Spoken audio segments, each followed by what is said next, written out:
Masanko is my name. It means to choose. I was born on the first anniversary of the first time that Malawians were able to choose their representatives. I was also born when Malawi was choosing to go from colonialism to independence and freedom. And I've spent my life working with, together, and amidst people choosing freedom from whatever ties them down.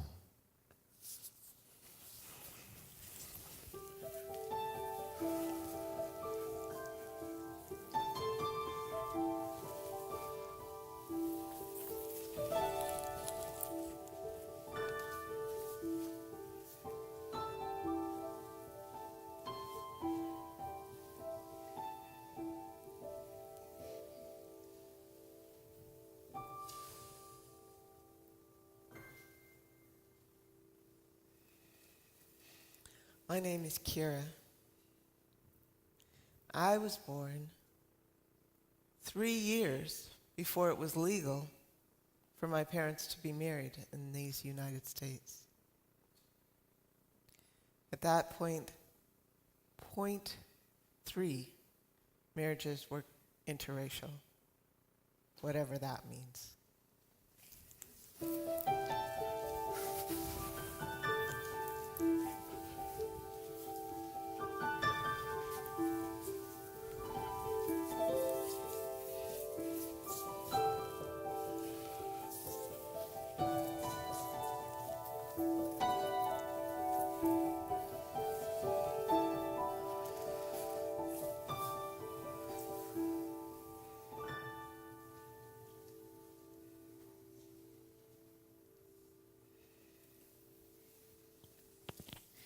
My name is Kiran.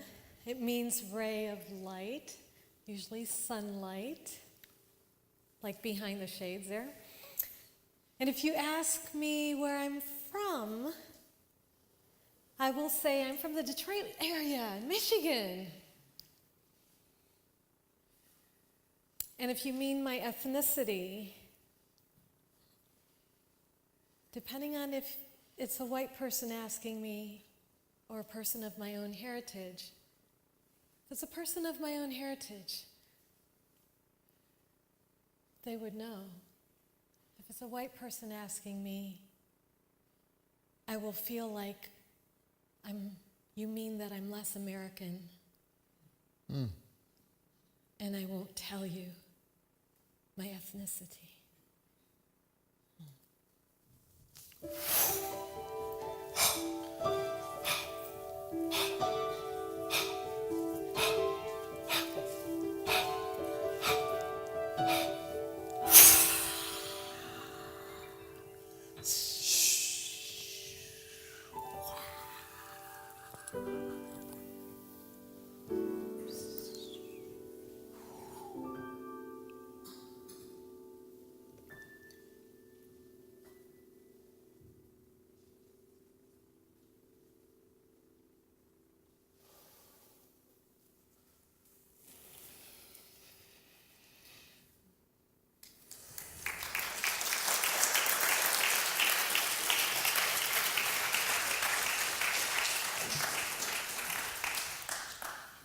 Thank you for having us come to share with you.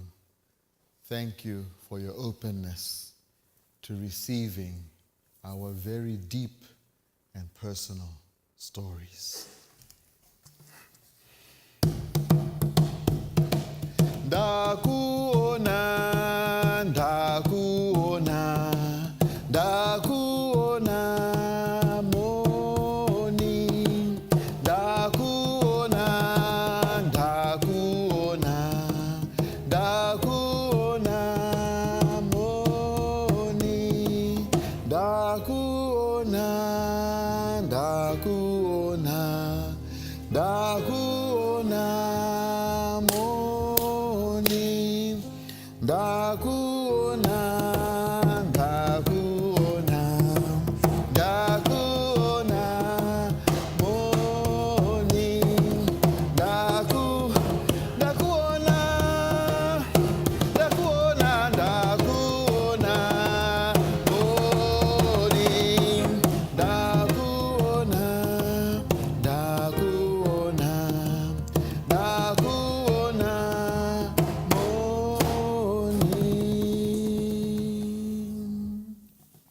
I am so grateful for having grown up with this song. I see you, I see you, I see you, and I stand before you, fellow human being, and I greet you with respect. That's what this song says. And that's what I expected, that anywhere I would go in these great American states, I would be greeted and seen as a fellow human being. But that's not what happened. I once went to visit. I was invited, pretty much like Unity has invited me to come here. I was invited to go to Utah to present at a church.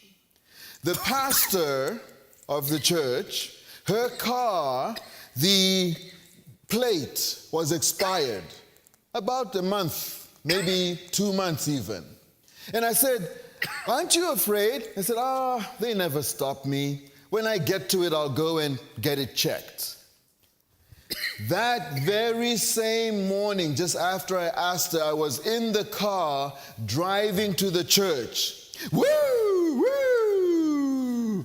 She pulled over to the side. He came to the door. He was asking her about the expired plate, but all the time looking at me. And I could tell from the look on his face, who is he? What's he doing in your car? She was white. I was me. And she said, this has never happened to me. Year after year after year, I always renew late. But today, they stopped me.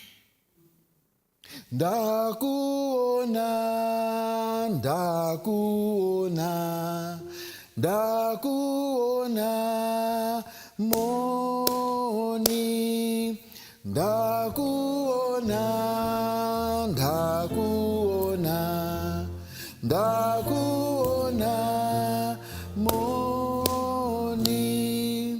I am a human being. I see you as a human being. See me as a human being. See, when we see each other with our hearts, the heart does not see color.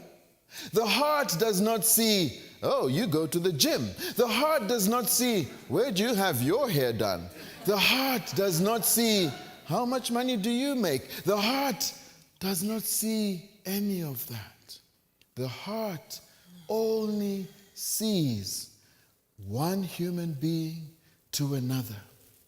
I left Malawi in 1987, not in 1897, in 1987.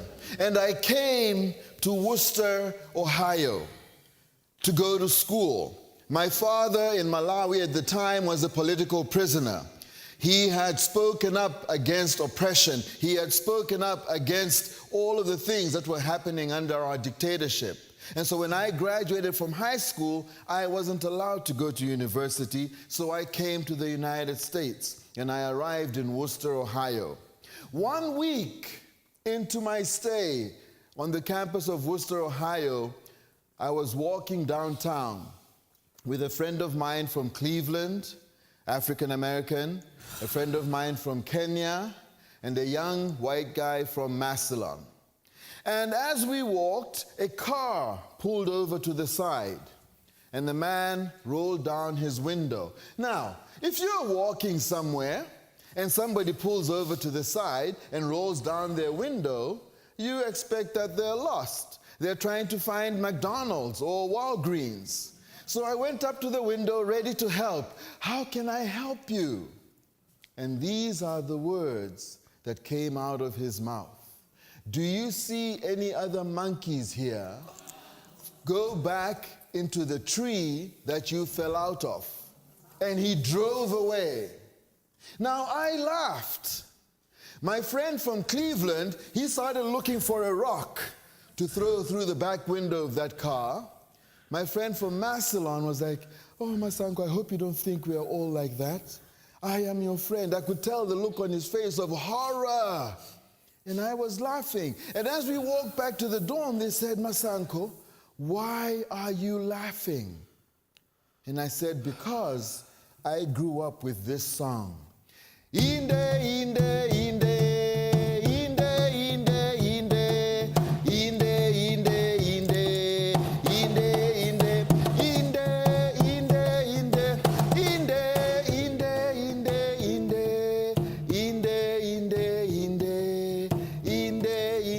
inde, inde, inde, inde means yes, yes, yes. I understood in that moment. In fact, my initial reaction was, where's the monkey? Because I knew I was not an ape. Inde, inde, inde. From when I was this high, I was told, Masanko, always, every day, say this to yourself. I am a human being. I deserve to take up space, and my thoughts and my words matter.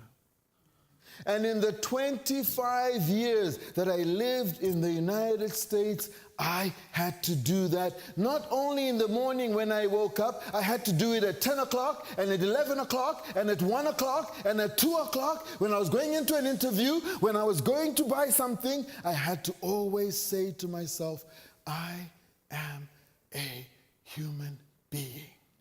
See me as a fellow human being. And there are people who have done that. Avon Madison, Joni Mizrak, Cynthia Winton-Henry, people, Phil Porter, people who have all said, Masanko, come be with us. Let us together change the world. See me as a fellow human being.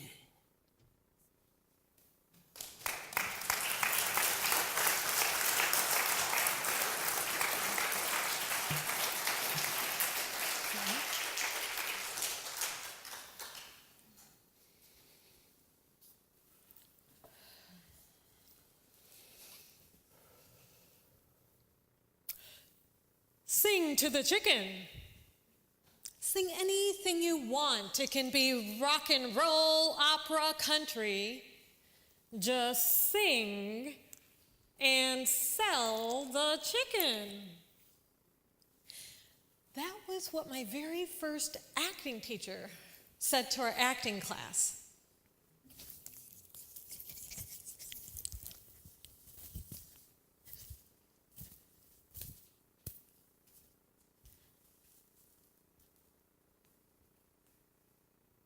And then he looked directly at me. You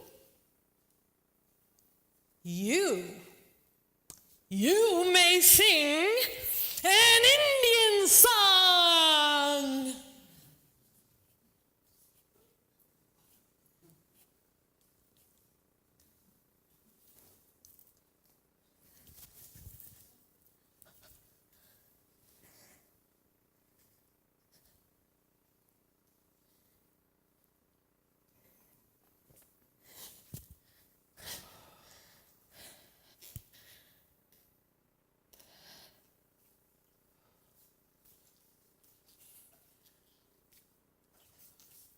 Well, I grew up practicing the moonwalk with Michael Jackson. And now I'm supposed to come up with an Indian song?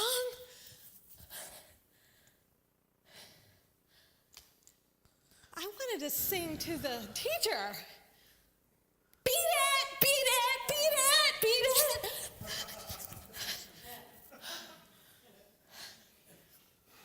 I didn't sing beat it.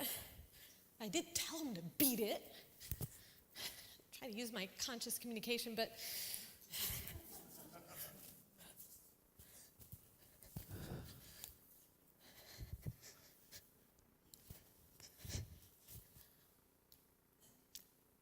I was trying to be inclusive.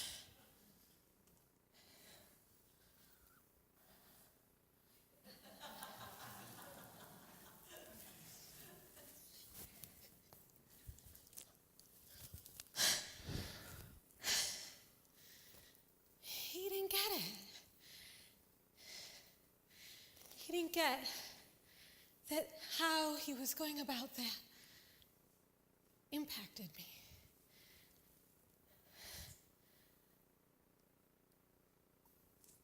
I wanted to express who I was, not who he thought I was, who I was. But he didn't get it.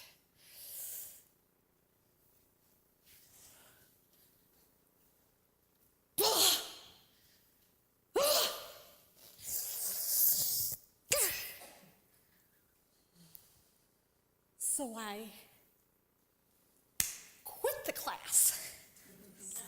And I got a refund.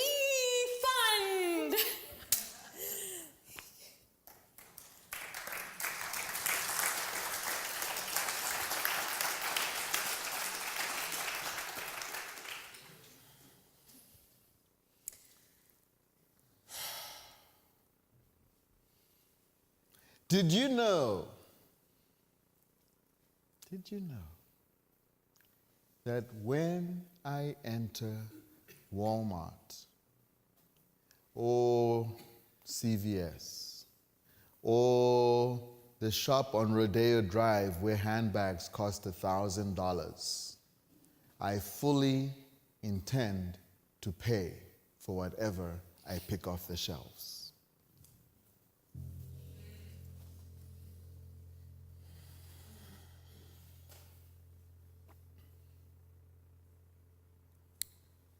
Did you know that before I walk in any store, because I don't do Walmart, I remove anything that I've purchased elsewhere. And I keep my hands out of my pockets in order to not be dragged in and questioned.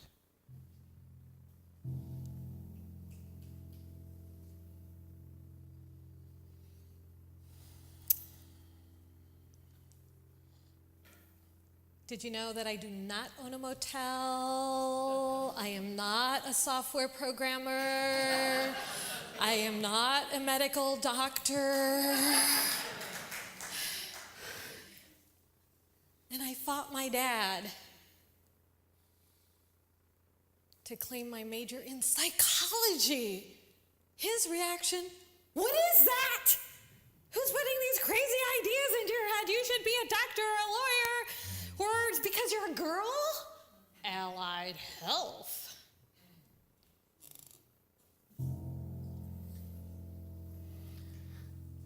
Did you know that expecting that the person who you met from Nigeria is somebody that I know when I'm from Malawi is just as weird as me expecting the person that I met from Texas is somebody you know when you've spent your whole life in Novato.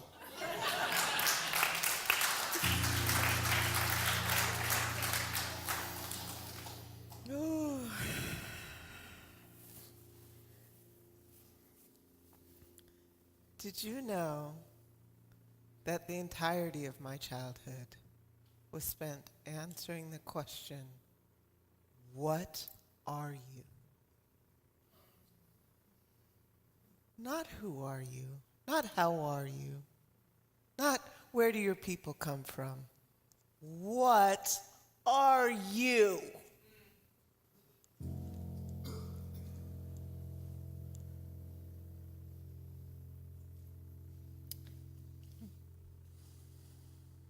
Did you know, and somebody has said this to me, I am okay with black people, but I wouldn't want my daughter to marry somebody of that color.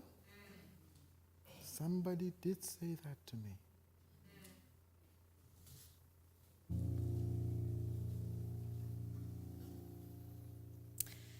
Did you know that when I vet a therapist, I'm not just looking for their professional competency in terms of psychotherapy and the overall rapport, I'm also filtering for her cultural competency. And did you know that there was one such therapist who we weren't even talking about my family or relationships. This was the very first meeting, and she's like, did your parents have an arranged marriage? I'm not talking about that.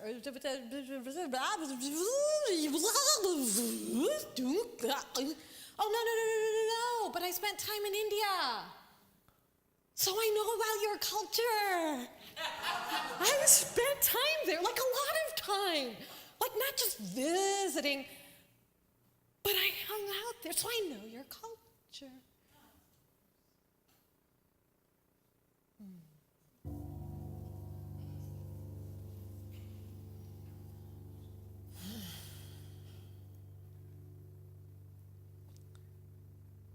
Did you know that my very, very best friend in 6th grade would only play with me after school if I didn't talk to her at school? Because she couldn't be seen with me in front of the other children. The longest running one-person show in San Francisco was titled, I'm going to paraphrase, I don't remember the exact title, but it was titled, I Am Not a Typical Black Man, or You're Not, what, do you remember? Genuine Black Man. And it came out of a conversation on a call-in show where a woman, I think, and I know it wasn't one of you, but from somewhere north of the Golden Gate Bridge, said to him, Brian Copeland, you're not a genuine black man.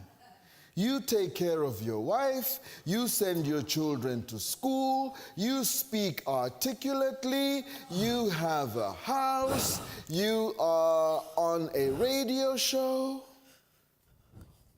And do you know that somebody has said to me on many an occasion, you are so articulate.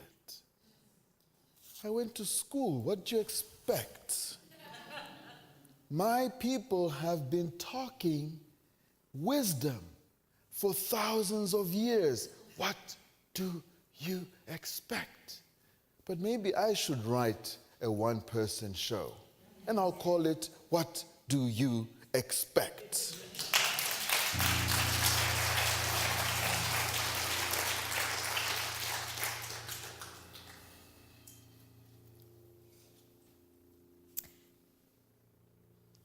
Did you know that I was the lead role in a play, and I still couldn't say I am an actress because that doesn't fit the image of what somebody of my ethnicity could be?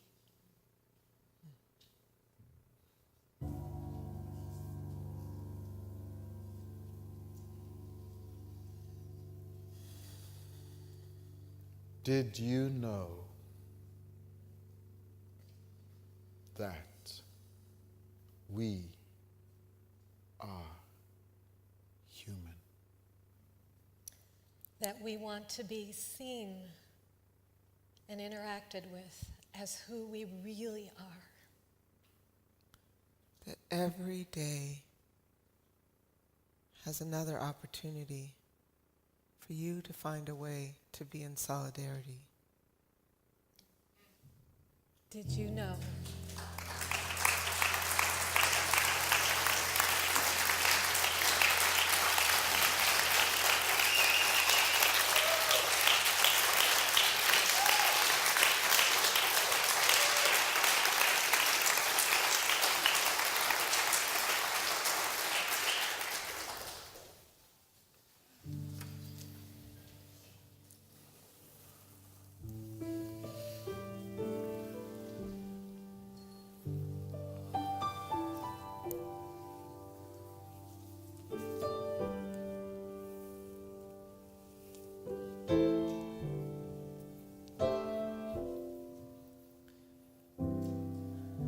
Did you know my sister used to say I was the lucky one?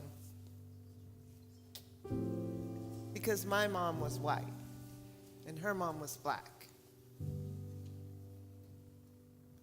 And my mom would go and rent us an apartment or a house or a townhouse, whatever. And then she would move all of us in, my dad, my sisters, and me. And the second the landlord could find a way to break the lease, we'd have to move again.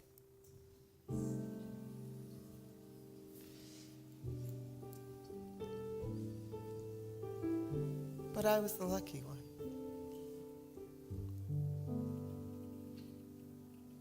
I had 12 different addresses before the age of 10, but I was the lucky one.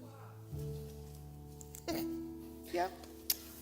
I was so lucky that my uncle decided to rape me when I was 9 years old because I took his sister from him because her family disowned her.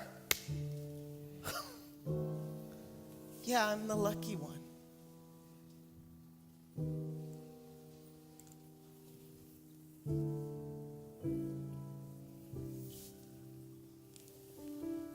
Did you know that my mom kept me in the closet for a bedroom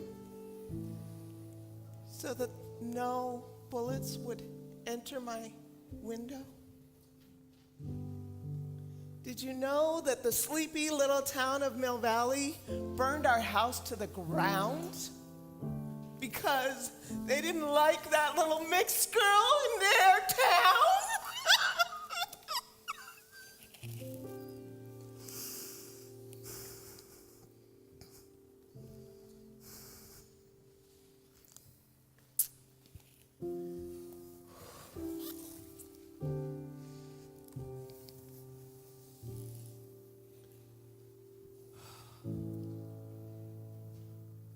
Did you know it took me 17 years to tell my mother that? And she still wrote him an invitation to my wedding. Because that's her baby brother. And I said, no, Mom. No. I don't want him here. And she said, oh, but he won't come. It's just an announcement. Mom, I don't want him here.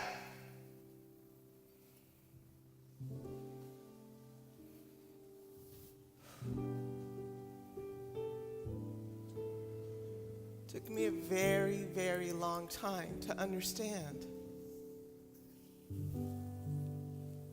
that my being black was not the reason he did what he did. That I wasn't the only one.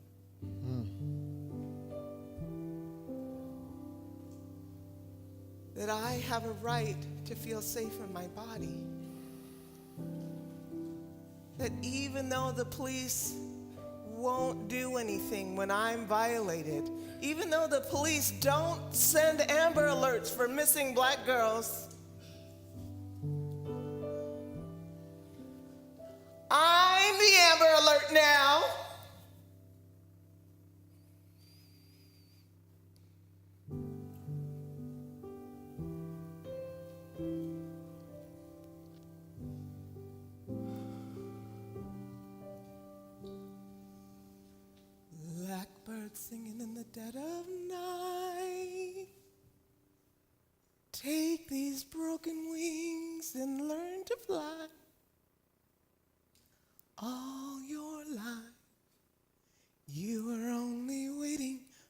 this moment to be free. Blackbird, fly. Blackbird, fly.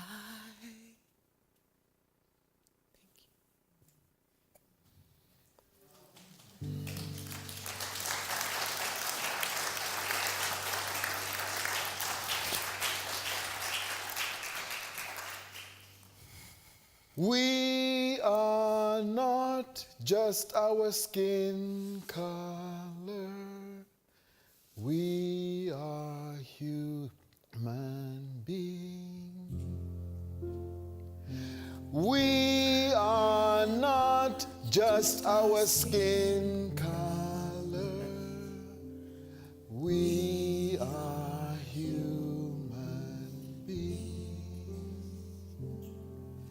You are not just your skin color. You are human beings. We are not just our skin color. We are human beings. You are not just your skin color. You are human being. Keep singing. If you go to South Africa, if you come to Malawi, if you go to Nigeria, you will find Africans who look just like you. You will find Africans who look just like Kiran. You will find Africans who look just like Kira, and we are all African. If you go to Brazil, you'll find the same thing. If you go to Russia, you will find the same thing. Our skin color, we are human beings. We are not just our skin color. We are human beings.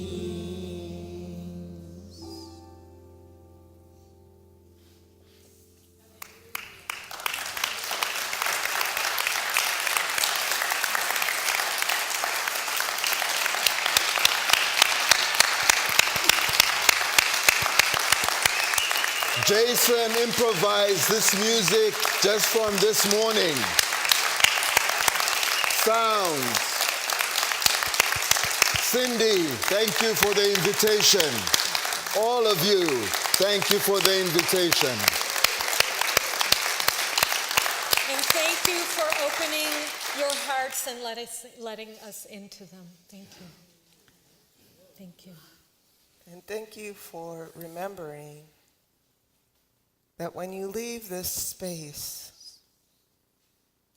well, we appreciate and we received many, many, many apologies from the first service. The apology should be in an action. The apology should be standing up for your neighbor or your best friend or your sister or your granddaughter. I have a grandfather who never stood up for me. And I ask you to find a way to stand up and be counted amongst those who understand that the reason we use the term Black Lives Matter is not because all lives don't matter. Of course they do.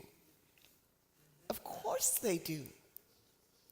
But when the house is burning to the ground, you start with the hose there, not all over the planet. Do you understand? Yeah. You start just seeing people where they are and holding them and say, I see you and I can't possibly understand, but I will stand up. I will say, you didn't do that, when the security guard starts dragging someone off for being black in the store, etc., etc., etc. That's how you honor this moment. Ashe. Thank you. Okay.